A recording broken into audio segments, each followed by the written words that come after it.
कहानी है जॉन टाइटोर की, जो कि एक ऐसा इंसान है जो ये कहता है कि वो साल 2036 से आया है। रेडी हो जाओ थ्रिल के लिए।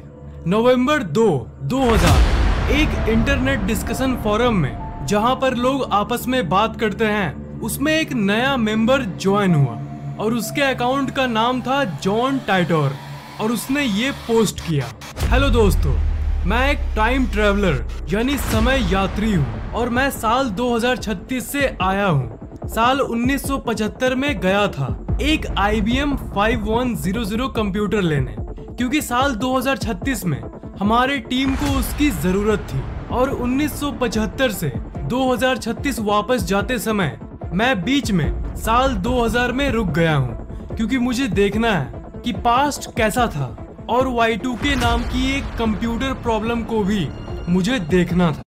इस मैसेज ने पूरी इंटरनेट को हिला कर रख दिया था, पर ज्यादातर लोग तो यही मानते थे कि ये कोई फेक प्रोफाइल वाला आदमी है जो सिर्फ पब्लिसिटी और फेमस होने के लिए ऐसा कर रहा है। ज्यादातर लोगों ने तो इसे सीरियसली नहीं लिया। फिर उसकी पोस्ट का रिप्लाई करते हुए बहुत लोगों ने कहा कि अगर तुम सच बोल रहे हो तो इसका कुछ प्रूफ दो हमें। और उसके बाद उसने जो भेजा उसने सबके होश उड़ा दिए। उसने उस टाइम मशीन का डिजाइन पोस्ट किया और यहाँ तक कि उस टाइम मशीन की एक्चुअल फोटोज को भी पोस्ट की। ये देखकर सभी की होश ही उड़ गए।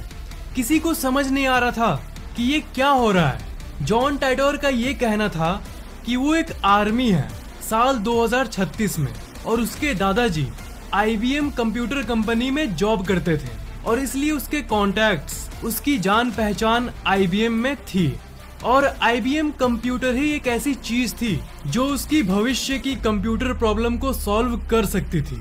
इसलिए वो टाइम मशीन की मदद से वापस आया था 1975 में।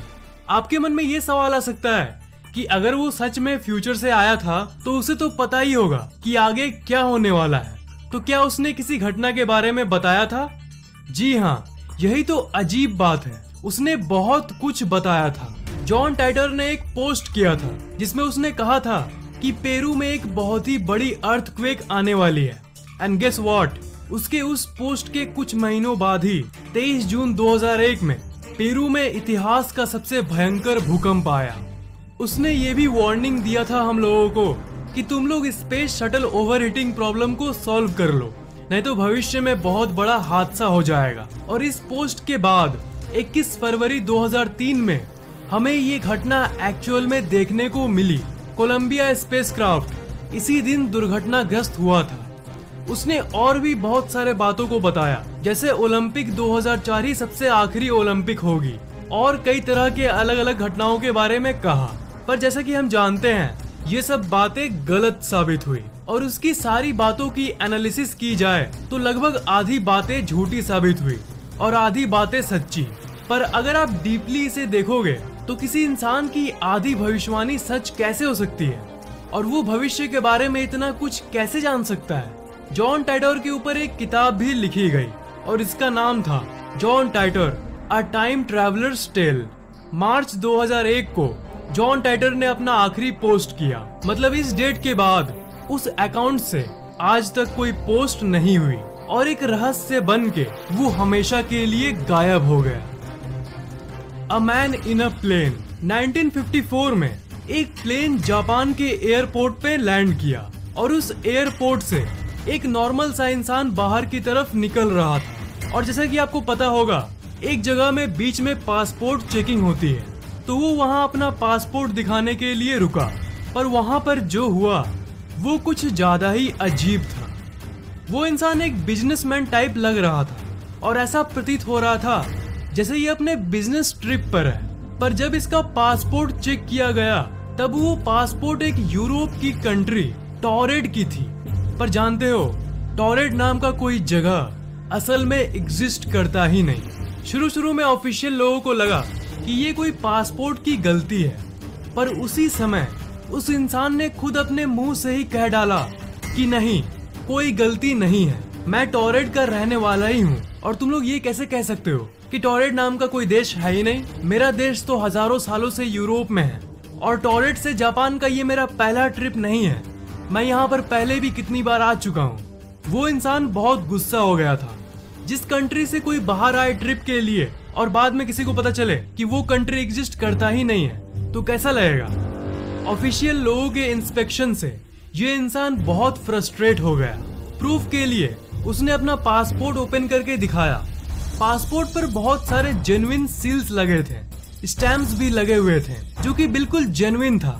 और यहाँ तक जापान का स्टैम्प भी उस पासपोर्ट पर था जो उसके हिसाब से उसने तब लिया था जब वो यहाँ पर किसी बिजनेस रीजन के चलते आने का प्लान बना रहा था। उसके पास एक लाइसेंस भी था जिसके ऊपर कंट्री का नाम टोरेड लिखा हुआ था।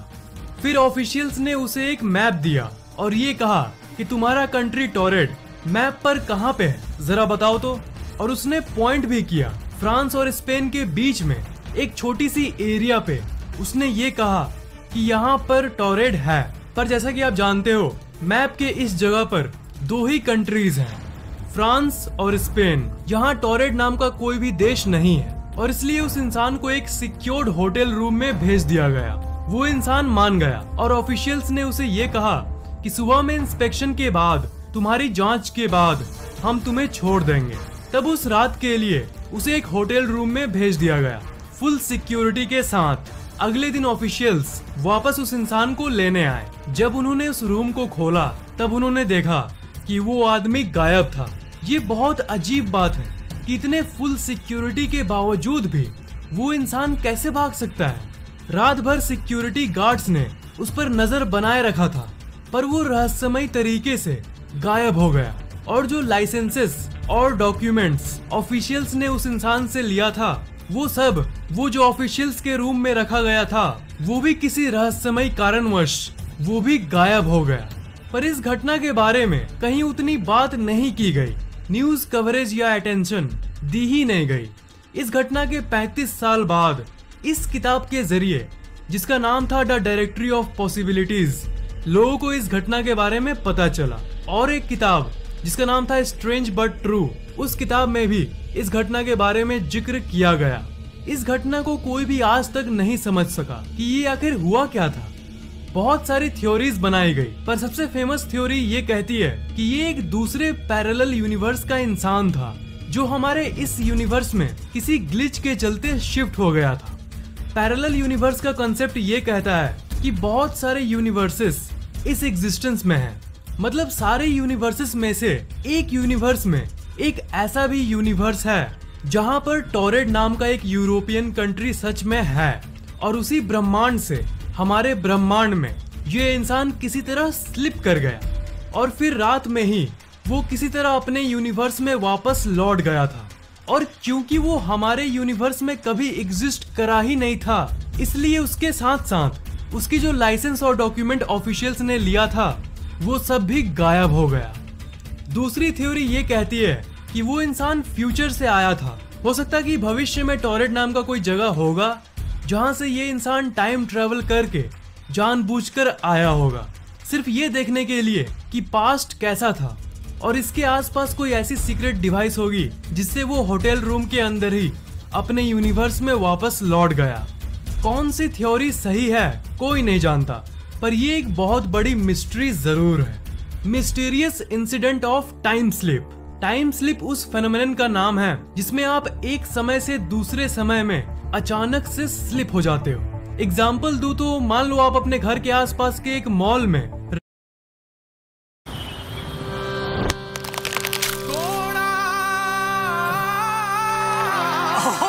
बाजी 2.5 किलो का एक बार नो बाजी नो नो नो नो। जब ये 2.5 किलो का हाथ किसी में पड़ता। आप ही की बात सुन के तो उन्होंने घर बनवाया बांगर सीमेंट से, है ना? बताया क्यों नहीं? अपना घर तो बांगर से सॉलिड कर लिया, हमारे घर का क्या? हमारा देश हमारा घर ही तो है और वो सॉलिड बनेगा आपके वोट से। समझ गया सर। तो वोट जरूर देना जिसे सही समझो, क्योंकि जितने ज्यादा वोट उतना सॉलिड। बांगर सीमेंट, वोट सॉलिड, देश solid. Guys, life is a race. First वही आते हैं जो टाइम पे डिलीवरी करते हैं, like this. Go sir actually I have not finished. Flipkart का प्रॉमिस है, फाउंटेन पेन, साइकिल, अरे इसमें साइकिल थोड़ी आएगा, मजाक कर रहा हूं। डायपर, शेविंग किट, सब होगा डिलीवर सेम डे। क्या लिख के दो? Sir on time sir. All is well. Dawn to dusk. तो मान लो आप अपने घर के आसपास के एक मॉल में रेगुलर आते जाते रहते हो हर हफ्ते, ठीक है? और जब भी आपको हेयर कट कराना होता है तब आप उस मॉल के अंदर ही करवाते हो। पर एक दिन आप मॉल से निकले और आपने देखा कि मॉल के बगल में एक अजीब सा हेयर कट सैलून मौजूद है।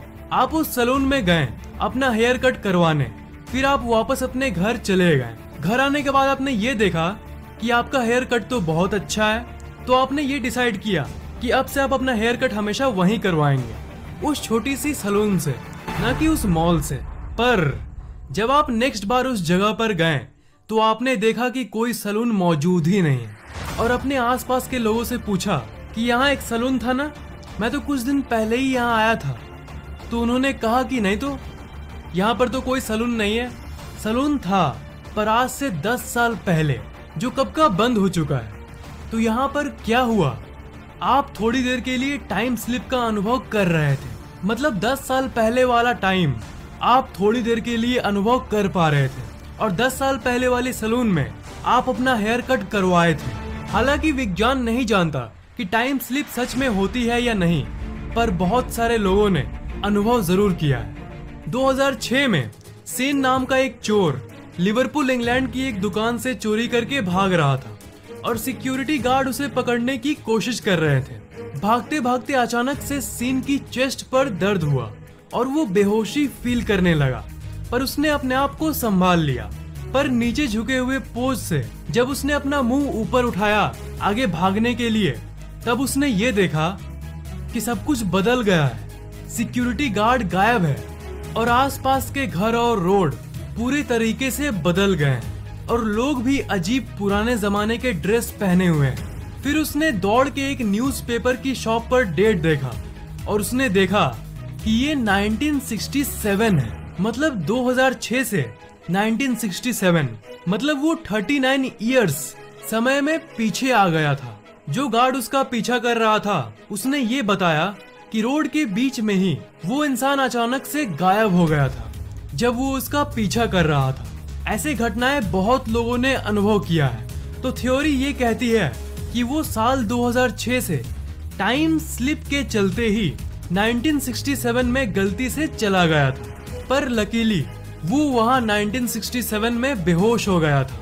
लकीली इसलिए कहा क्योंकि जब उसको होश आया तब वो वापस 2006 में ही था।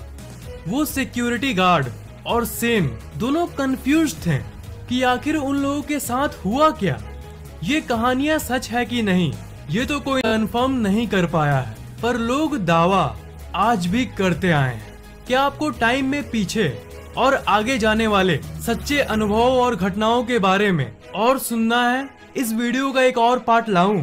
नीचे कमेंट जरूर करना।